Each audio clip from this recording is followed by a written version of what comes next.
Hello दोस्तों, राधे राधे, जय श्री कृष्णा। आप सब कैसे हो? उम्मीद करते हैं आप सब अच्छे होंगे। हमारे यूट्यूब चैनल आपकी सुरक्षिता ब्लॉग में आप सभी का स्वागत है। चैनल को लाइक करना है, सब्सक्राइब करना। तो आज मैं सभी भाई बहन पूछते हैं, बहनें पूछती है कि आप कहाँ से हो, क्या करते हो। तो आज मैं अपना परिचय बताती हूँ कि मैं कहाँ से हूँ, क्या करती हूँ। और ठीक है, तो बहनों, मेरा नाम हीना है और आपकी लक्षिता ये मेरी बेटी का मतलब नाम है। और इसके नाम से मैंने चैनल खोला था। और मेरे मतलब घर में मैं और मेरी दो बेटी, एक का नाम लक्षिता है और एक का नाम चीकू है। दोस्तों, सब बहनें पूछ रही थी कि आप कि हमारा 4th ग्रेड में हुआ नहीं तो हम क्या करें। देखो मैंने अपने क्या है कि किस्मत इतनी अच्छी नहीं होती कि जल्दी से भगवान अपने को सब दे देती है। ऐसा नहीं होता, कई बार बहुत मेहनत करनी पड़ती है तब जाके। पर हाँ, पॉजिटिव सोच रखो तो एक दिन ज़रूर सफलता मिलेगी और ज़रूर आपका होगा बहनों। आप उदास मत हो, कोई भी आपका सिलेक्शन ज़रूर होगा।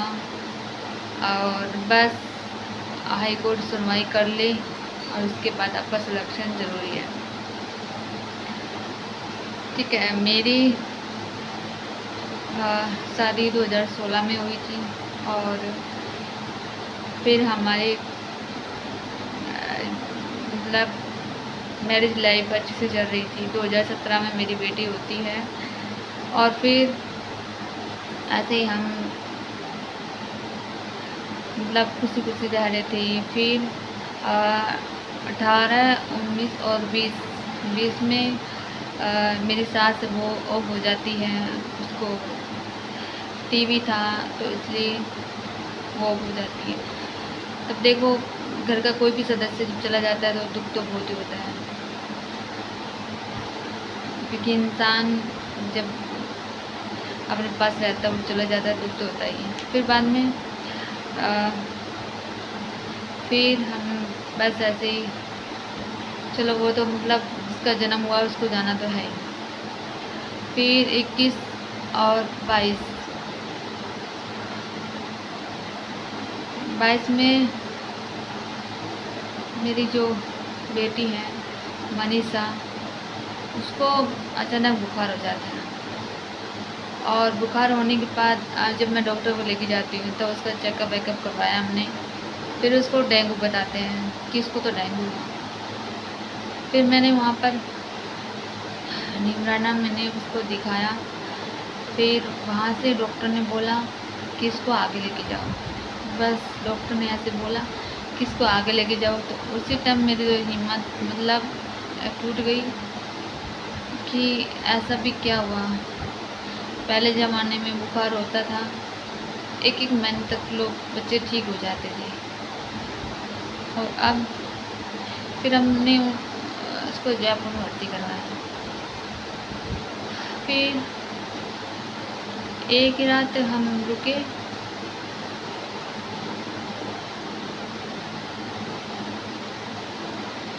और फिर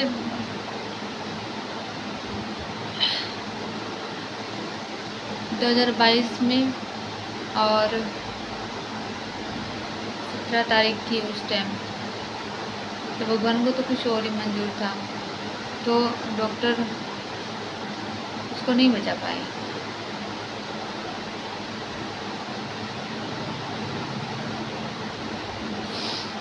फिर बाद में मैं रेफरेंस में चले गई कि अब क्या होगा, क्योंकि आप सभी को पता ही है कि पहला बच्चा तो कितना मतलब उसके लिए प्यार होता है, लाड होता है। 1 मिनट में वो किधर चली जाती तो मैं उसको पूछती कि मनीषा कहाँ गई थी, कहाँ गई थी, ऐसे उसको पूछती थी। और तब भगवान उसको अपने पास ही उसको बुला ले तो कितना दुख होता होगा, वो आप समझ सकते होंगे। फिर बाद में मेरे हस्बैंड ने, मम्मी पापा ने, सबने मुझे समझाया कि तू इतना परेशान क्यों हो रही है। उसकी इतनी थी, इतने दिनों के लिए आई थी और वो इतने दिनों के लिए चली गई। फिर भी दोस्तों मैंने 2 साल तक कुछ बना के नहीं खाया कि नहीं मेरी बेटी होती तो मैं बनाती ऐसे ही। फिर बाद में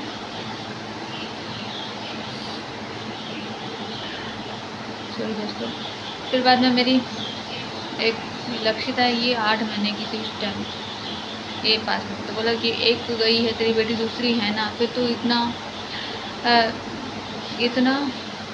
क्यों दुखी हो रही है। फिर बाद में मैंने सोचा चलो, बहुत समझाया मुझे इन्होंने, फिर भी मैं मतलब उसको याद करती थी, कभी भूल नहीं पाई, आज तक मैं उसको याद करती हूँ। फिर बाद में 2023 में मेरी छोटी वाली बेटी चीकू हो जाती है। फिर इसके होने के बाद फिर मैंने सोचा कि अगर वो गई है तो मेरी दूसरी बेटी आई है, तो वो ही आई है। तो इसके होने के बाद मैं वापस से मैंने अपनी ज़िंदगी मतलब मैं खुश रहना की कोशिश की और खुश रहने भी लगी, ठीक है। फिर बाद में क्या होता है, 23, 24 और 25,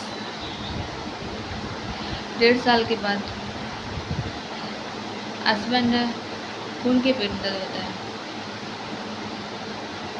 और पेट में दर्द होके एक दिन और दूसरे दिन मैं उनको हॉस्पिटल लेके जाती हूँ अहमदाबाद, और वहाँ पर इलाज के दौरान वो ऑफ हो जाते हैं। मानो कि सब कुछ मेरा तो ख़त्म हो गया, सब मैंने बर्दाश्त किया, लड़की को भी बर्दाश्त कर, पर जब हस्बैंड ही चला जाए तो आप समझ सकते हो। तो जब घर में से एक इंसानी हस्बैंड की क्या जगह होती है आपको पता ही सभी को। तो मेरे जैसे कि आंखों के नीचे अंधेरा हो गया, कुछ समझ ही नहीं आ रहा कि मैं क्या करूं क्या नहीं करूं।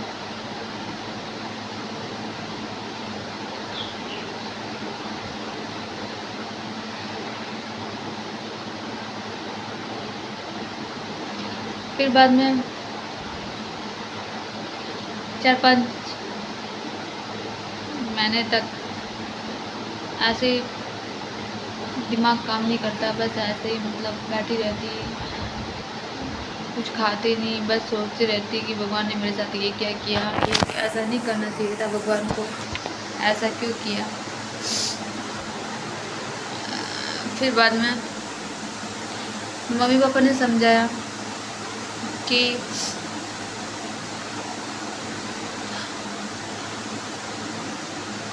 अब जो भी है उसमें खुश रहो। हस्बैंड भी हैं तो 2 बच्चियाँ हैं, उसमें आप खुश रहो और उसको पालन पोषण करो। तब फिर मैंने भी सोचा कि अंदर ही अंदर आप विश्वास नहीं होगी, मैं तो बोलने की हिम्मत भी नहीं है।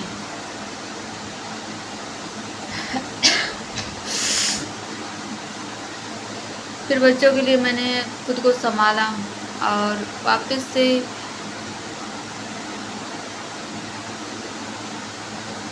उसे मतलब मुकाम पे खड़ी हुई। वापस से बच्चों के लिए मैंने कोशिश की कि नहीं, आखिर मैं ऐसा करूँगी तो बच्चों का कौन होगा, कि मुझे कुछ हो जाएगा तो बच्चे का कौन संभालेगा।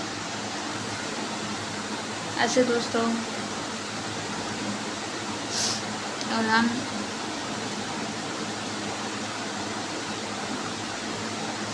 वैसे हमारी जॉब आंगनबाड़ी में है, तो कुछ बोला नहीं जा रहा मेरे से। तो वो जॉब भी करते हैं, घर भी संभालते हैं, और यूट्यूब पे भी हम, किसी ने बोला कि यूट्यूब पे काम करो तो सही रहेगा, तो यूट्यूब पे भी इसलिए हम आए कि भाई हमें सपोर्ट मिलेगा। आज तो मैं कुछ बोल ही नहीं पा रही। दोस्तों प्लीज़ सपोर्ट करना। लोग कहानी बताते हैं, मुझे तो बोला नहीं जा रहा। प्लीज़ दोस्तों आप मुझे कमेंट करके ज़रूर बताना कि हम ब्लॉग बनाएं या फिर सूचना के बारे में बनाएं। आज तो बस इतना ही, मेरे से कुछ बोला नहीं जा रहा। प्लीज़ दोस्तों बाय बाय।